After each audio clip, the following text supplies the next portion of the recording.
Hey guys, what's going on? This is Pants Art Dragon, and today we'll be doing a little champion review on Jhin and how I feel about him.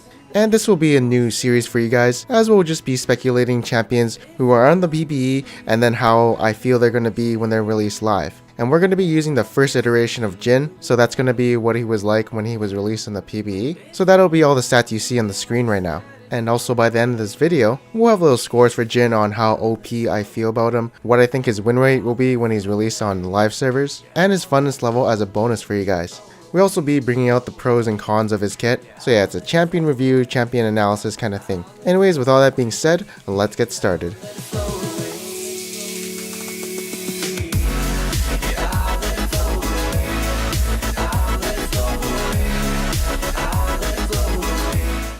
Alright, so there's going to be a lot of things I think are strong about Jhin. And one of those things is that he has superb wave clear. So let's see, he's got his Q, does about 300 to 500 damage. Then he's got his W, it goes through minions and it stops the first champion.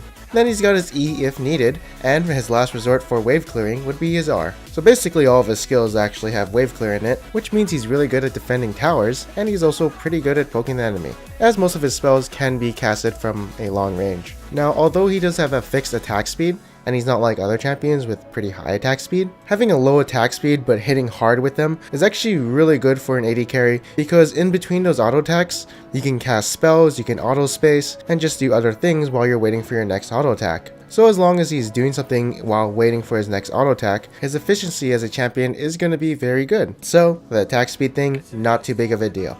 The next thing on the list is that he offers great support from a long range. Okay, so let's say your teammate is in a fight with someone. Jhin starts roaming down, and then he has a mark on an enemy. So all he has to do is press W, and he can root the enemy. The root is 1.75 seconds, so in that time, he's probably gonna die. If he's not dead, well then Jhin can use his ultimate and start sniping the guy, along with slowing them, so his teammates can catch up and, finish him off. So Jhin is definitely a champion who offers a lot of map presence. The next thing on the list is his traps are basically like Teemo's. Of course, the only problem is his traps can be walked out of, but if you press your W, you can root them, and the damage actually is as much as, well, Teemo's mushrooms. And if the enemy is a squishy who walked on that, you can probably finish him off with like 2 or 3 shots from your ultimate, since the E has an incredible AD ratio. And it is pretty good feeling for you if enemy tanks or whoever is trying to get on you.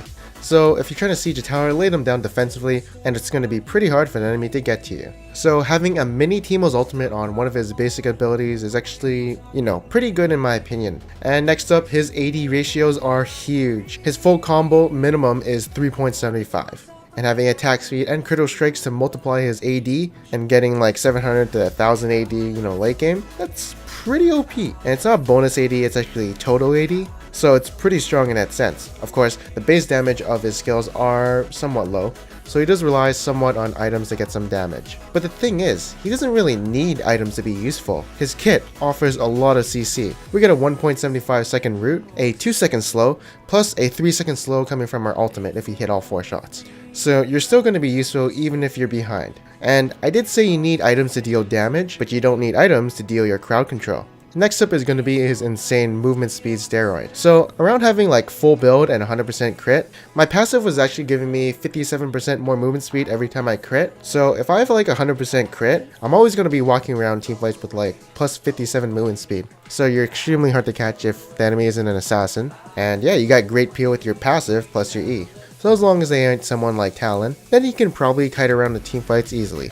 Next up, your AD can go over 700 plus.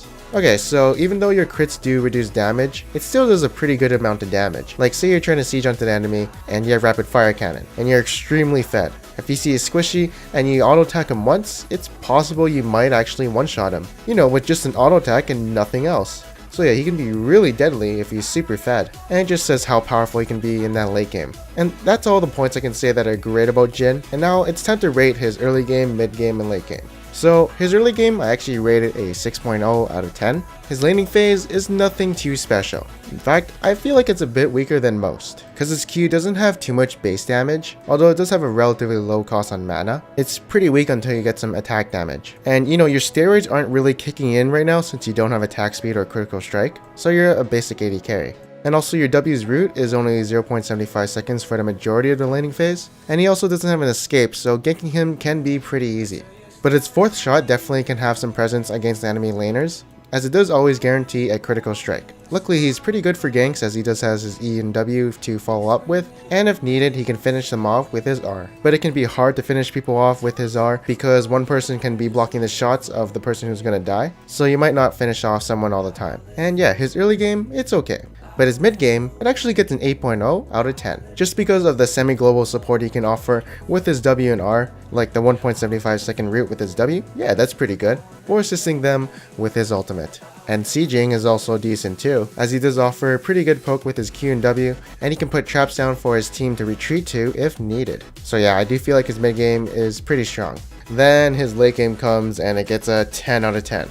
Okay, so having 700 plus AD is something big, and since you have really good AD ratios, all of your abilities are going to do a lot of damage. Also having, a 57% movement speed every time you crit is, well, that's a big number. And then you have your auto attacks, which can probably 2-shot as squishy.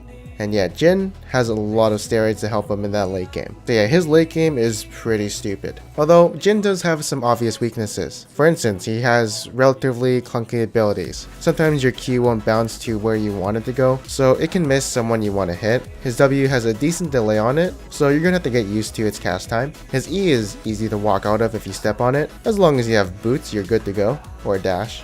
And yeah, although his ultimate is pretty good. Then he has no escape skill. He can of course use his W to root people and his E to block people from getting to him, but someone like Lee Sin can easily kill him since he does have like 2 gap closers. And then you gotta get used to the reload mechanic. It can catch you off guard if you do run out of bullets and you don't realize it, and then it can kinda mess up your auto spacing, but once you play Jhin a few times it should be no problem. And then he's gonna need items to deal damage. Although this is kinda like every other AD carry, I feel like it's more important to him because of his insane steroids. And now we're gonna do the final ratings on Jhin. So I feel like his power level is a 9 out of 10, but usually when I do this, they're actually not as OP as I think, so I'm gonna drop it to an 8.0 out of 10. And what does this mean? It means I'm gonna predict a 52% win rate in all ranks, and in Diamond and above, he's gonna have a 54% win rate, just because I feel like he's gonna need some mechanics to play him, as he's somewhat tricky for the lower level players. It's a pretty high number, and I'm probably gonna be wrong, but that's the whole fun part about this video, to see if I'm right or not. And when the champion is released, I'll definitely put the win rate of him in an annotation somewhere around here. Oh, and his fun level is a 9 out of 10. Like, using his ultimate, you feel like an American sniper. You feel awesome when you kill somebody, and especially on the last bullet, because you're like, oh, that guy got fucking wrecked. And of course the reload mechanic is something new, so I do like those kind of things. And yeah, in my opinion, he's a really good design champion. Or I just find him really fun because I do believe he's OP. Anyways, if you did like this video, make sure to leave a like and subscribe if you want to see more future videos like this. And thank you guys for watching this video. I am Panzer Dragon, and I'll see you guys next time.